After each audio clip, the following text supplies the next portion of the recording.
Reprodução das bactérias. Tem uma foto aí, né, de uma mão segurando um negócio redondo vermelho. Isso aí é um meio de cultura feito numa placa de Petri. Né? O que é isso? Isso é uma vidraria de laboratório que os caras utilizam para poder... Eles pegam, fazem tipo um bagulhinho lá, coloca mel, coloca às vezes extrato de banana, um negócio, faz um meio de cultura, coloca dentro dessas placas de Petri e coloca, ó, eu vou te mandar descer, você não ficar quietinho, vou ficar quietinho. E colocam esse bactéria ali dentro, né, e deixa dentro do laboratório lá, e ali eles fazem regulagem, né, de temperatura, de entrada de oxigênio, né, do jeito que precisa, do jeito que é necessário. E aí, ali as bactérias vão se reproduzindo, né? Isso aí é o chamado meio de cultura para reprodução de bactérias. Os caras falam, mas para que os caras vão ficar reproduzindo bactérias? Isso é estudo, né? Os caras estudam as bactérias, e aí dependendo, né, do estudo, se ele está estudando para uma fonte alimentícia, se ele está estudando alguma coisa para uma bactéria que dá doença, eles ficam, né, com as bactérias nesse meio de cultura, fazendo reprodução delas. Então, né, como que elas se reproduzem ali dentro? As bactérias, né, vocês vão ver embaixo aí da página, né, veja abaixo como ocorre a reprodução assexuada das bactérias. Né? Como que acontece isso aí? As bactérias elas se reproduzem de forma assexuada por bipartição. Né? Como que é esse processo de bipartição? Isso é um processo simples. Né? É a forma das formas de reprodução mais simples que tem e rápida. Porque se o cara pega uma placa de Petri dessa aí, né? Um meio de cultura desse, e ele coloca uma bactéria, né? Se ele colocar ali dentro uma bactéria, em 20 minutos, meia hora, essa bactéria, ela multiplica as coisas que tem dentro dela, igual o DNA e tudo. Ela forma 2 de cada, de tudo que tem dentro dela. E aí ela vai fazendo o processo de invaginação. O que é a invaginação? A membrana dela vai se fechando. Então, ó, a membrana, ela tá lá, vamos dizer que ela é uma bactéria do tipo coco, esférica, né? Aí a membrana dela, depois que ela multiplica tudo, ó, vai fechando, fechando, fechando. E aí cada lado desse, né, eu falei para vocês que ela multiplicou tudo que tinha dentro dela. Então, uma unidade vem para um lado, a outra unidade vem para o outro, de núcleo, de tudo. Fica um de cada lado. E aí, quando a membrana se fecha, ela se encosta e aí divide. E aí você tem 2 bactérias iguais. É o processo de clonagem natural, né? Um processo de clonagem que acontece naturalmente, né? E aí, essas 2 bactérias que se formaram, em pouco tempo depois, ela já é adulta. Aí essas 2 bactérias, elas fazem o mesmo processo. E aí vai formar 4. Essas 4 fazem o mesmo processo. Aí vai formar 8. Aí essas 8 vão fazer o mesmo processo. Aí vai 16, 32, 64, 128, 256 e por aí afora vai. Ou seja, é um processo de multiplicação, de reprodução bastante rápido, bastante eficiente. Essa é a vantagem, né? Que ela se reproduz e se multiplica muito rápido. Mas ela também tem uma desvantagem, esse tipo de reprodução, que é a clonagem. Se você pega uma colônia de bactéria desse tipo, todas elas são idênticas. Todas elas têm o mesmo DNA. Se você fizer um teste de DNA nelas, você vai ver que todas são a mesma. É clonagem. Elas não têm nada de diferente. Né? Então, é um processo, né, que tem vantagem de velocidade, tudo, mas tem a desvantagem de serem todos iguais. Se vem, por exemplo, uma mudança climática, alguma coisa que elas sejam sensíveis, morre tudo de uma vez da mesma coisa. Né? A desvantagem desse processo de clonagem é esse, que elas ficam suscetíveis, né, a um monte de coisa. Então, né, tem a vantagem da velocidade, da rapidez da multiplicação. Então, se você pega uma bactéria dessa e ingere ela, né, você come um alimento com a bactéria lá. Uma, tá? Em horas, tem um monte, talvez centenas dentro do seu corpo. Em questão de horas. Por exemplo, vocês já ouviram falar na salmonelose. A salmonelose, é muito comum o pessoal falar da salmonelose nessas maionese caseira, né? Você comer alguma coisa estragada, aí você começa a vômito, diarreia e tal. Aí o pessoal fala assim, deve ser salmonelose, né? O que é essa salmonelose? É uma bactéria do tipo Salmonella typhi, tá? Essa Salmonella typhi, ela causa essas reações, né? Vômito, diarreia, mal-estar e tudo mais. E é muito comum em ovo. Né? O ovo de galinha é bastante comum. Então, por isso, os problemas de salmonela, de salmonelose, na maionese caseira, porque você usa o ovo cru, né? E aí você não mata as bactérias. E aí, quando você usa um ovo que está com salmonelose, com salmonela, você vai ter a chamada salmonelose, que dá todas aquelas reações. Por isso, a maionese caseira, ela é proibida na maioria das cidades e tudo mais. Né? Então, né, esse é um processo básico de produção. Fala, Carol, você levantou o dedinho assim?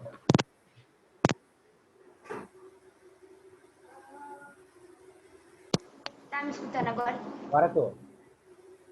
Eu queria te perguntar o que é membrana mesmo? Eu esqueci. Membrana é a película que reveste, entendeu? A membrana celular, por exemplo, né? Tanto a membrana quanto a parede celular, aí no caso, o menino entrou atrás da cortina e não conseguiu sair. A membrana celular, ela é o que reveste, né, a célula por fora. Então, fora da membrana celular é o meio externo. Dentro da membrana celular é a célula. É como se fosse, né, uma bexiga dessa de aniversário, de soprar, né? A membrana celular é aquela borracha. Para fora daquela borrachinha, está fora da bola. Para dentro é o interior da bola. A membrana é mais ou menos como se fosse aquele látex, aquela borrachinha. Entendeu? De uma bexiga de soprar. Show? Então, basicamente, gente, né? É isso aí. O processo de reprodução das bactérias. Vai lá na sua mãe, vai. Mamãe te chamando lá. Ó. Daniel. Tá querendo ficar agarrado comigo, mas não fica quieto. Então, né, basicamente é isso aí. Tá? Não tem muito segredo. O processo reprodutivo delas.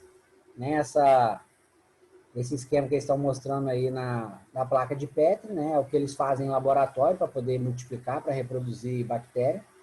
É simples. Alguma pergunta sobre bactérias? Né? São seres bem simples mesmo. Bactérias são consideradas seres rudimentares porque elas são simples. A formação corporal dela é simples, o processo reprodutivo é simples, né? né, a única variedade que tem muita variação em relação às bactérias é onde elas vivem, né, o que elas fazem, igual a processo de fermentação, de decomposição, né, isso aí que tem uma certa variedade, mas o mais em relação às bactérias não tem muita coisa, né, de variação, não. Elas são bem simples, né, tipo de vida e tudo mais, não tem muita coisa. Um outro micro-organismo também, né, que a gente não vê, alguns, né, são os protoctistas, né, que é do que o pessoal costuma falar mais popularmente, protistas. É o reino protista. Então, o reino Monera é o das bactérias, né? E o reino protista é dos protozoários. E algumas algas que estão incluídas nesse grupo aí, né? Então, né, iniciando aí, o reino dos protistas é formado por seres eucariontes, unicelulares ou pluricelulares, né? Eles são eucariontes, ou seja, ele vai ter um núcleo definido, com carioteca, tudo direitinho, tá? Alguns unicelulares são simples e outros pluricelulares, ou seja, vão ter muitas células formando o corpo. A maioria dos representantes desse reino vive em ambiente aquático, terrestres úmidos e no interior do corpo dos seres vivos, né? Tem aí, no caso, dois exemplos de protistas, os protozoários e as algas. Fala, Carol. Queria te perguntar o que são os eucariontes mesmo? Eucariontes são células que possuem núcleo definido. Células que possuem núcleo, ela é eucariótica. Então, automaticamente, o ser, que as células dele são eucarionte, né? Eles também são chamados de seres eucariontes. Os protozoários aí, ó. Os protozoários são organismos unicelulares, eucariontes e consumidores nas cadeias alimentares. Eles se alimentam principalmente de bactérias. Apenas alguns são parasitas e podem causar doenças. Os protozoários têm células de formato e estrutura bastante variados. E algumas espécies mudam de formato durante a vida. Esses seres podem ser agrupados de acordo com vários caracteres, entre eles a sua forma de locomoção. Então, eles são unicelulares, eles têm preferência de se alimentar por bactérias, são eucariontes, né? Igual a gente falou, e eles são seres consumidores, ou seja, eles não são produtores de fotossíntese, tá? Eles são seres que consomem na cadeia alimentar, se alimentam do que já é previamente existente. Vão se modificar, né, o formato deles aí falou que é variável, alguns podem mudar de formato durante a vida, né, e eles são diferenciados de acordo com a sua locomoção, de acordo com o que eles se locomovem. Tem aí, ó, na primeira foto, esse quadro escuro, né, isso aí é um Plasmodium vivax. Apresentam diferentes formas de locomoção, de acordo com o ciclo de vida, e são chamados de esporozoários e podem infectar o ser humano por meio da picada do mosquito prego, causando a malária. Quando vocês ouvem falar da malária, ela é transmitida, né, por um mosquito chamado mosquito prego, que é muito comum na região da Amazônia, lá para o norte do Brasil. E quando esse mosquito infectado pica, ele transmite o Plasmodium vivax, né? E esse Plasmodium vivax no corpo do indivíduo, ele vai desenvolver a doença que a gente chama popularmente de malária, né? Popularmente conhecida como malária. Nessa fase, a infecção não apresenta estrutura especializada para locomoção, sendo, né, imóveis. Nessas fases, eles são transportados, né, de regiões do corpo através da corrente sanguínea. Então, eles ficam circulando pelo corpo dentro da corrente sanguínea do ser humano. Eles não se movimentam ativamente quando eles são parasitos, né? Já no corpo dos seres vivos, eles não precisam se locomover. Eles são transportados por via sanguínea para dentro, por várias partes do corpo dos seres vivos. Né? Esse aí é o plasmódium. Né? Essa foto aí, né, para eles tirarem essa foto aí para colocar, ele foi aumentado 2.400 vezes no microscópio. Então, se você pegar, né, o indivíduo dessa foto, os diâmetros dela, e dividir por 2.400 vezes, né, vai dividindo em tantas partes e tantas partes que ele fica invisível. Por isso, são seres microscópicos. Né? A outra aí, né, ele está mostrando aí, é claro, a foto de um cupim, né, um cupim grande esse aí. Os protozoários que apresentam flagelos são chamados de flagelados. Os flagelos são estruturas alongadas que realizam movimentos ondulatórios responsáveis pela locomoção. Essa aí, a Triconinfa sp, é um flagelado que vive no sistema digestório de cupins, em relação mutualística. Para que ele colocou isso aí? Está falando de protozoário, para que colocar a foto desse cupim? Né? Eis a questão. De que cupim se alimenta? Madeira. Né? A Duda não fala, não deu para ouvir não, mas ela movimentou aí os lábios. Né? Madeira. Se o cara se alimenta de madeira, né, é o alimento dele, que vai nutrir ele, que vai fornecer energia e tudo mais, mas esse cara não consegue fazer a digestão da celulose que forma a madeira.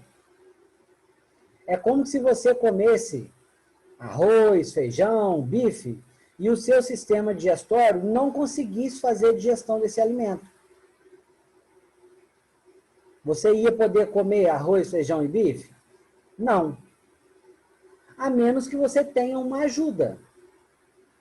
Né?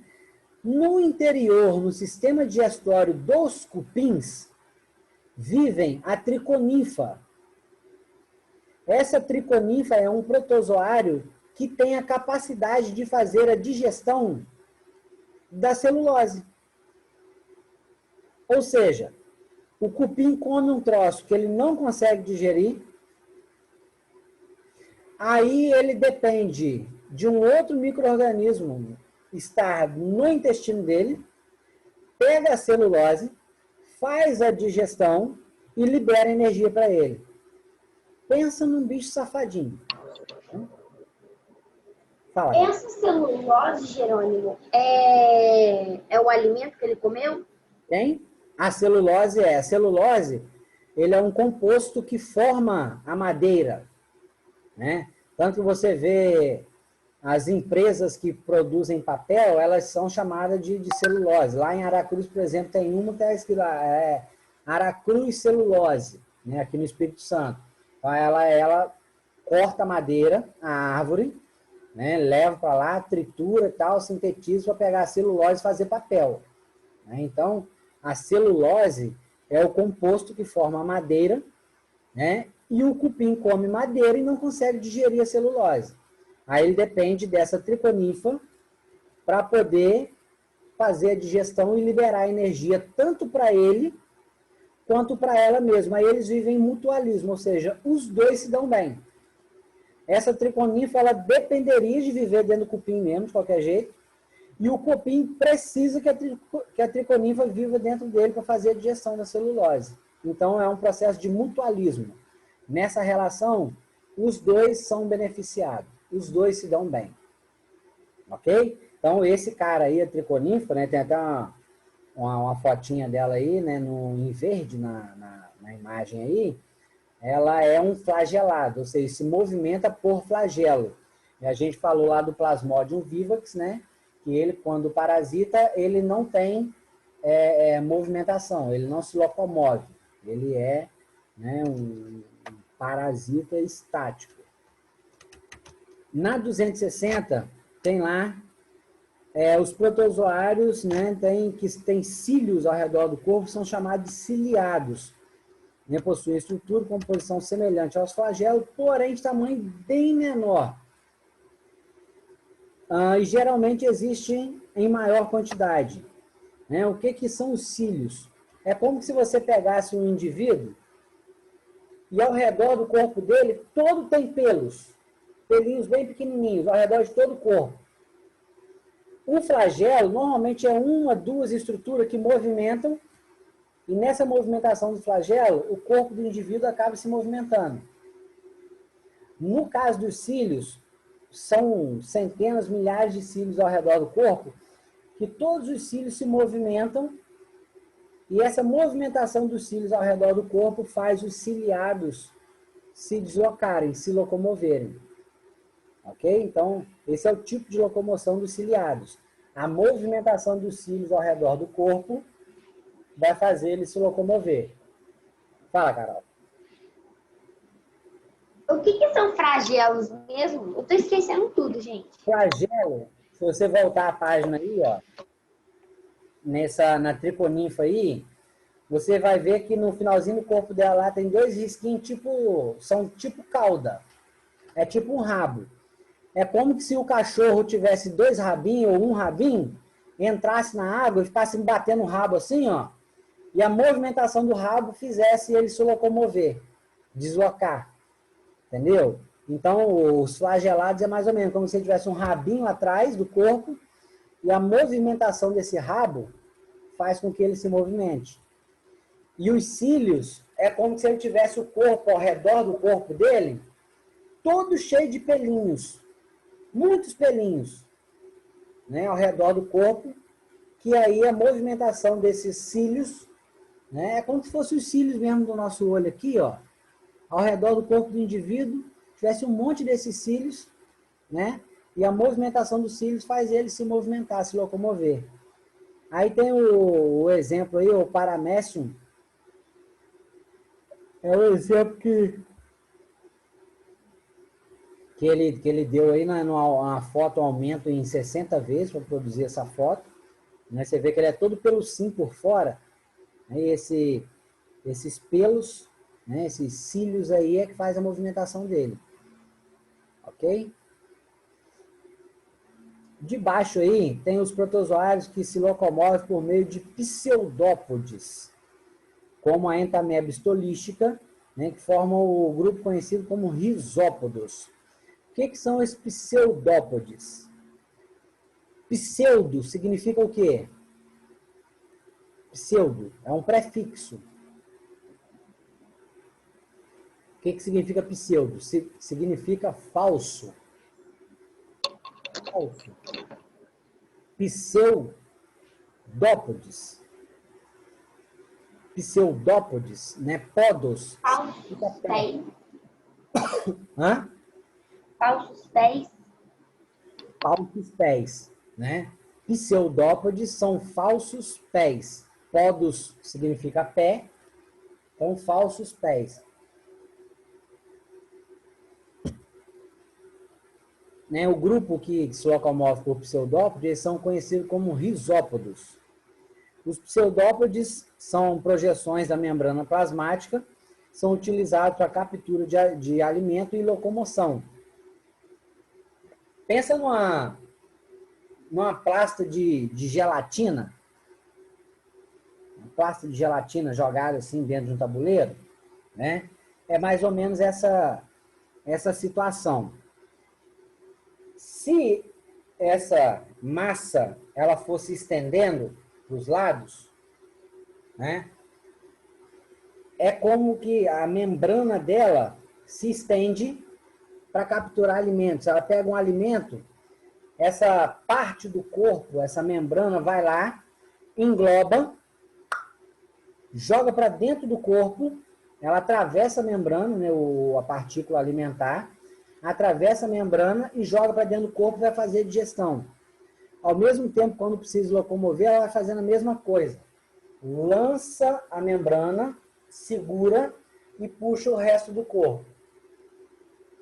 Entendeu? Aí ela lança a membrana de novo, segura e puxa o resto do corpo, né? É tipo uma lesma, né? Que ela se lança para frente assim e depois se arrasta, né? É mais ou menos o tipo que faz é isso aí, Carol. É mais ou menos isso aí. Ela lança a, a membrana para frente, segura e puxa o resto do corpo. Aí lança a membrana de novo, segura e puxa o resto do corpo. É um tipo de locomoção que parece que eles têm pés, mas não são pés, é a própria membrana que se estende, né? Por isso, falsos pés, pseudópodos. Né?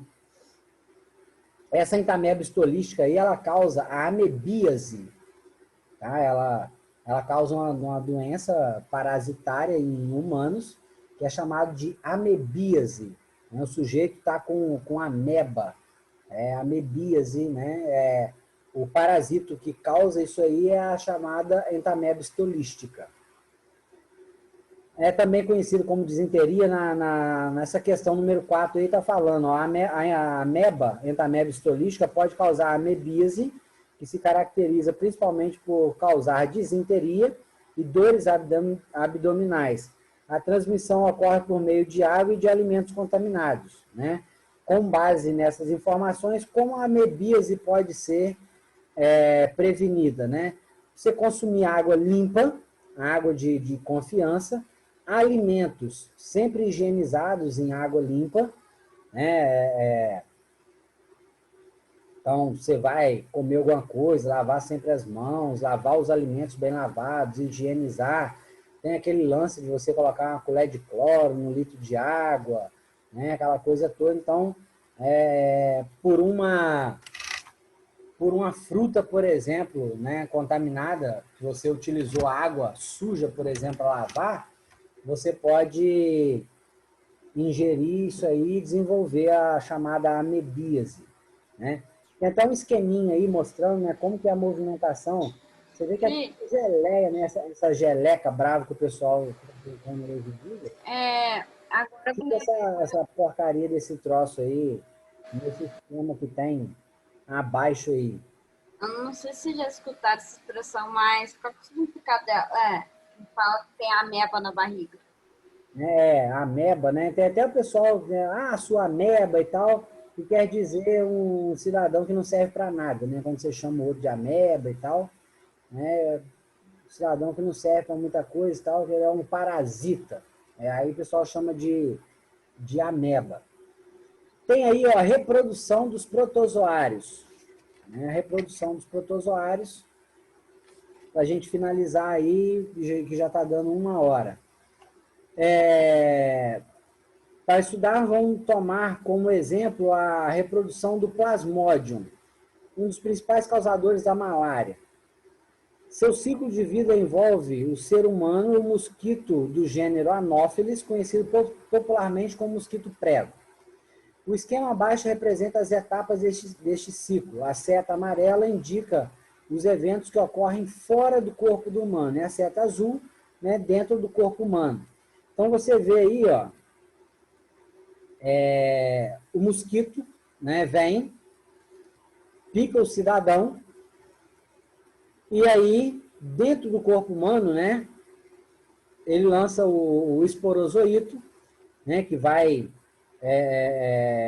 desenvolver-se, né, e tal, dentro da hemácia do ser humano, que é um componente sanguíneo, a hemácia, e aí ele se rompe, né, a hemácia se multiplica dentro da hemácia, rompe, e aí quando um outro mosquito vem, um outro anófeles vem, e pica a pessoa de novo, está aí sinalizado pelo número 4, né, o mosquito se infecta. Aí dentro do mosquito, que ele suga o sangue da pessoa que está com malária, e aí o mosquito que estava limpo, supostamente, ele se infecta. E aí dentro do corpo dele, né, vai acontecer aí a reprodução, né, a produção de gametas, masculino e feminino e tal. Depois a etapa 5 aí, né, no intestino do mosquito, gametose se transforma em gameta, fase sexuada e tal, gameta masculino e feminino se une, vai formar o zigoto, né? Aí as etapas de desenvolvimento que ele está falando aí, né? Logo abaixo da figura, e aí desenvolve um esporozoito. Esse esporozoito no mosquito já é pronto para infectar quando esse mosquito vai lá e pica uma outra pessoa, né? Essa pessoa, então, pega a malária e aí no corpo dele vai reiniciar o ciclo. Esse esporozoito, ele vai entrar na fase 2 aí, né? Que é a fase de desenvolvimento, e aí depois ele, né, dentro da hemácia, ele depois sai da hemácia, infecta outro e por aí afora. É um ciclo, né? É um ciclo que se repete. Então, a região que tem esse mosquito anófeles, ou mosquito prego, né, é muito comum de se ter a malária e causar, né, grandes prejuízos. A malária é uma doença bem complicadinha, né? Isso aí é o ciclo, então, de reprodução do Plasmodium vivax. Né? Na 200... Jerônimo, Oi. eu queria te perguntar uma coisa. A reprodução, esses gametos aqui, tem duas células aqui ou é só uma? Quer dizer, um protozoário.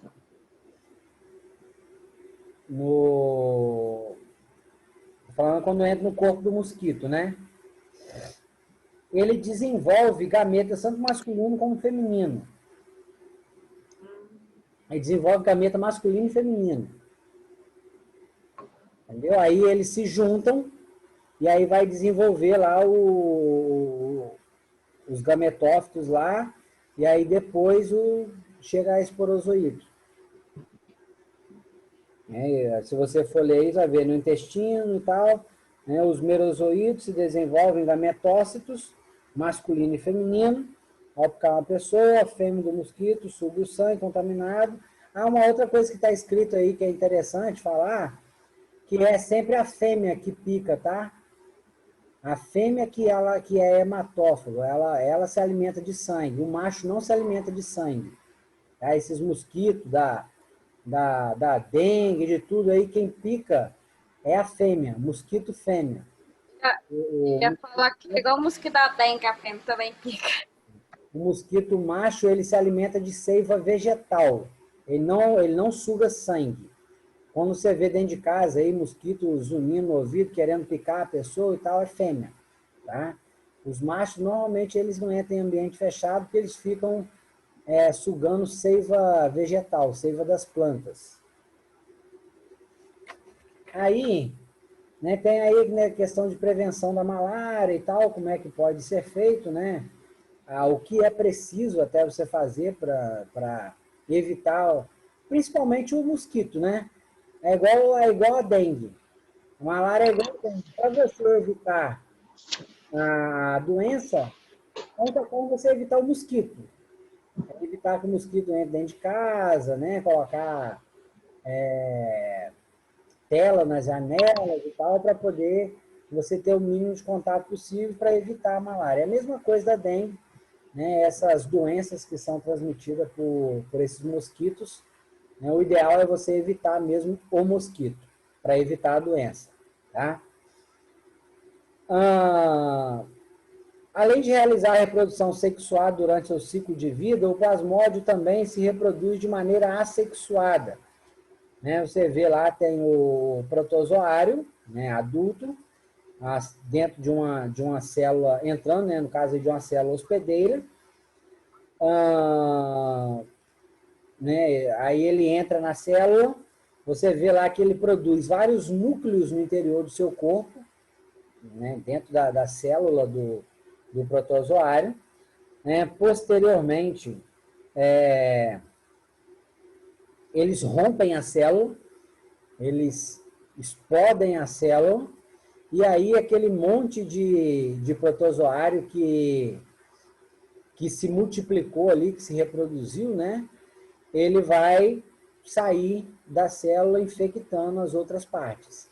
Né? Esse aí é um processo de reprodução assexuada do protozoário aí também.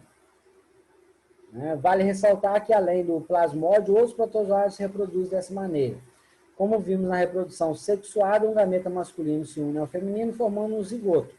Essa forma de reprodução sexuada, em que ocorre a união de duas células, acontece com outros protozoários também, né? Ou seja, tanto a assexuada quanto a sexuada é o tipo de reprodução que vai acontecer em outros protozoários, né?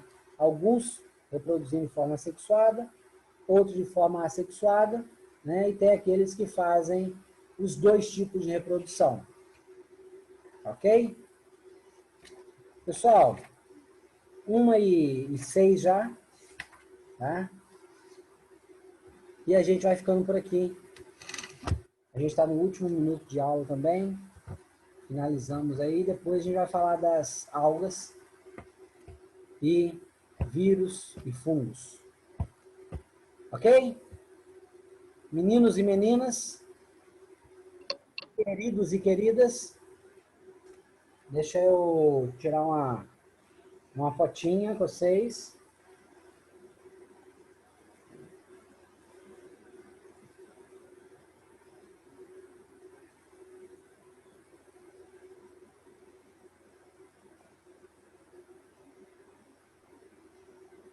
Show de bola!